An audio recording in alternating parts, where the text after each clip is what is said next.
Most video editors try to get faster by adding more shortcuts. I did the opposite. I changed the tool entirely. And switching to an Xbox controller instead of a keyboard actually unlocked 92 shortcut combinations without taking my hands off the controller. So here's how I set it up. I used an app called Joystick Mapper. It's $5 on the Mac App Store. Keyboards for editing videos can range from like $150 to $500. So $5 for this app, not bad. There's a couple options that are free. I tried Enjoyable first. I thought that I wanted to custom set each button to be like, I wanted the X button to be Command C, right, for copy. But I couldn't do that in the Enjoyable app, so I asked ChatGPT and it said that you could in Joystick Mapper. Let me be clear, you can't in Joystick Mapper. But facing that setback made me think about something else that allowed me to actually create a whole lot of keyboard combinations. So once you open up the app, you're gonna hit Add New Preset. Just give the title and then Add New Joystick and then Add New Bind. Okay, so from the binds, you're gonna hit Scan and then you're gonna click whatever button you wanna start with. So we're gonna do the left trigger and we're gonna set that to Command. So you're gonna click on the letter keys, scroll down until you find Command. You're gonna do the same for the right trigger. I like to do Shift for my right trigger. So now I have the left command, right shift. That means any other button, if I set this button to be the letter C, then if I click it, it'll be the blade tool. If I hold left trigger and click it, it'll be Command C, which is copy. If I hold the right trigger, it'll be Shift C, which is anything you want it to be. And both of them down, it'll be Shift Command C. That's huge. That means one button gives us 4 combinations of actions inside of DaVinci Resolve or any other editor that you're planning on using. Now looking at the controller, there's the 2 joysticks. Each can be programmed for left, right, up, and down as separate inputs. There's the D-pad, the 3 buttons in the center, the 4 main buttons, and then the 2 bumpers. 12, 16, 20, 23. That's 25 input. Why am I so bad at math? That is 25 inputs. And if we can do it where you can click it once and it's that, and while using the Shift command and them together, that means that's 100 possible inputs. That's insane. Just from the controller. I don't even know that many keyboard shortcuts. But mapping everything that could be possible is overwhelming, and I didn't do that. What I did was I started by writing down all of the keyboard shortcuts and all of the actions that I do on a day-to-day.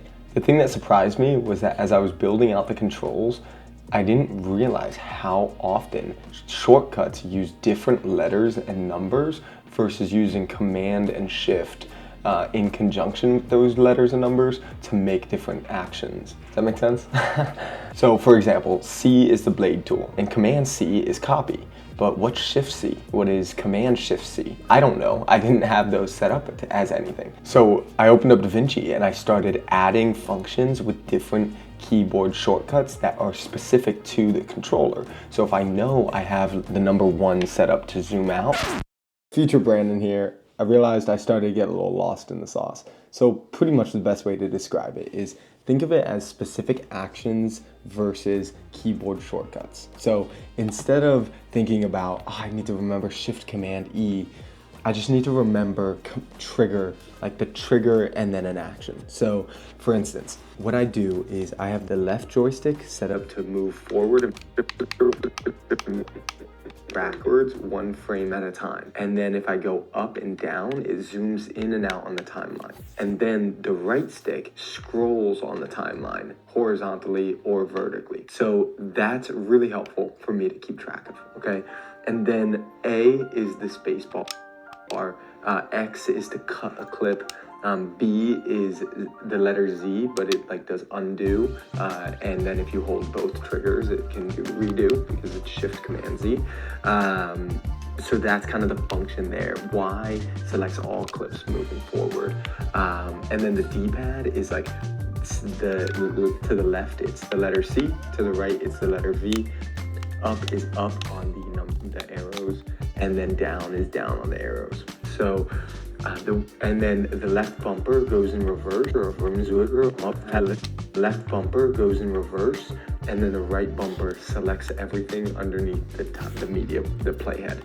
So that was kind of a lot of functions, but think of it as functions. It's not keyboard shortcuts. It's not I need to remember shift command, nothing. It's just the actions that you want to be done. Just like when you're playing a video game and you're playing Fortnite, you're running around, you're not thinking, oh, I need to hit W to go forward.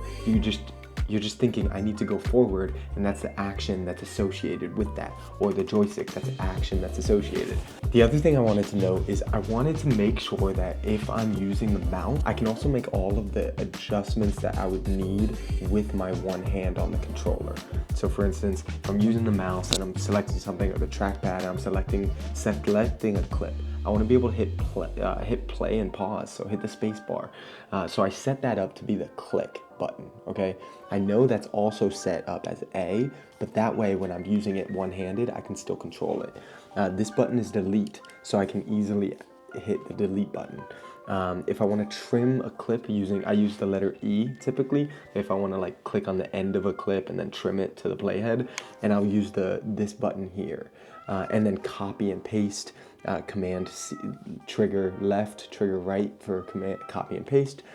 But specifically, I can also just hit left and it goes to the cut tool, and just hit right and it goes to the select tool. So thinking about how I can set it up so that I never actually have to set down the controller, and I can control everything that I would need to do when I'm doing functions with the mouse, still with the controller one-handed. I think that makes sense. More sense than it did before. Now, let me be clear. It does not, as far as I've figured out, replace the mouse. You have to be able to use the mouse. Like you have to be able to find specific clips in the media pool and all that. But the keyboard itself never replaced a mouse. So if that's the expectation going into this, you need to lower your expectations.